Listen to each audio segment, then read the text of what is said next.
Okay, friends, so you are now probably pretty adept at going on horizontal lines back and forth, which is great if you want to make scarves, if you want to make blankets, anything that's in that horizontal pattern. Now, we're going to do something different. This is amigurumi. So if you are familiar with this, basically it's making 3D shapes. Often it's animals or characters from well-known TV shows or movies that are made with crochet. So you crochet basically the outer shell and then you stuff it with some fiberfill. So fiberfill is this kind of like fluffy stuff that you find in pillows.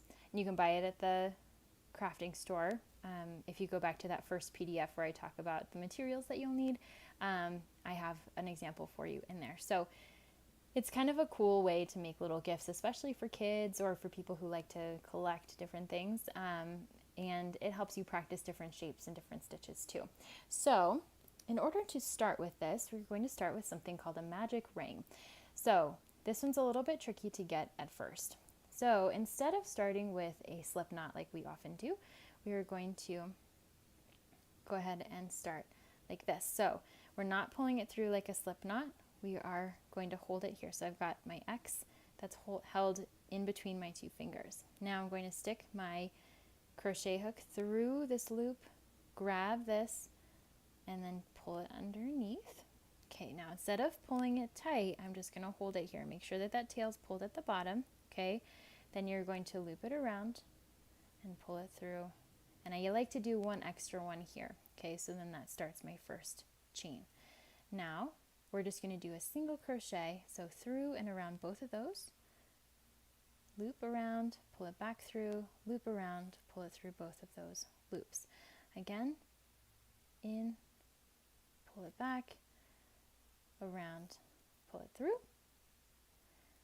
in, loop it around, pull it back, loop it around, pull it through, in, loop it around, pull it back, loop it around, pull it through, around, oops, I'm sorry, we're going to tuck it under, loop it around, pull it through, loop it around, pull it through. We've got 1, 2, 3, 4, 5. We're going to do one more time. Under, loop it around, pull it through, loop it around, pull it through. 1, 2, 3, 4, 5, 6. Now the reason why they call it a magic loop is because you're going to take this little tail here and holding tight to these stitches, you're going to go and pull it tight. Then you have 1, 2, 3, 4, 5, 6, and you have no hole at the top. So that is why they call it a magic ring, and it takes a little bit of getting used to, but it's absolutely worth it when you are trying to make amigurumi. So let's go ahead and walk through that whole thing one more time. Okay, so we loop it all the way undone.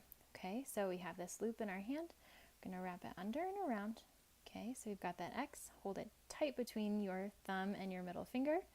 You've got your crochet hook going through here. Grab that tail, pull it back under. Okay, now remember, don't pull it tight, but now we're going to set up like we normally do, okay? So grab that tail between your thumb and your fourth finger, and then you're going to wrap it around, pull it through, and then do it one more time for good measure, just so that it's high enough. Good job. Now you're going to go through that middle ring, wrap it around, pull it through, wrap it around, pull it through. Again, inside, wrap it around, pull it through, wrap it around, pull it through. Again, inside, wrap it around, pull it through, wrap it around, pull it through. Good job again. Inside, wrap it around, pull it through, wrap it around, pull it through. Make sure you're counting. So we have 1, 2, 3, 4. We're going to go ahead and do that 2 more times. Inside, loop it around, pull it through, loop it around, pull it through. One more time. Inside, loop it around, pull it through, loop it around, pull it through. So double check that you have 6 stitches here. 1, 2, 3, 4, 5, 6. And take that tail here, hold tight to these stitches, and nice and tight. Pull it all the way around. That is your magic ring, okay? So from there, you should be able to continue with whatever the pattern says, but that is how you get started. So practice that a lot if amigurumi is something that you'd like to continue making. And in the next video, we're going to talk about how to add on from here. Okay? Talk to you soon.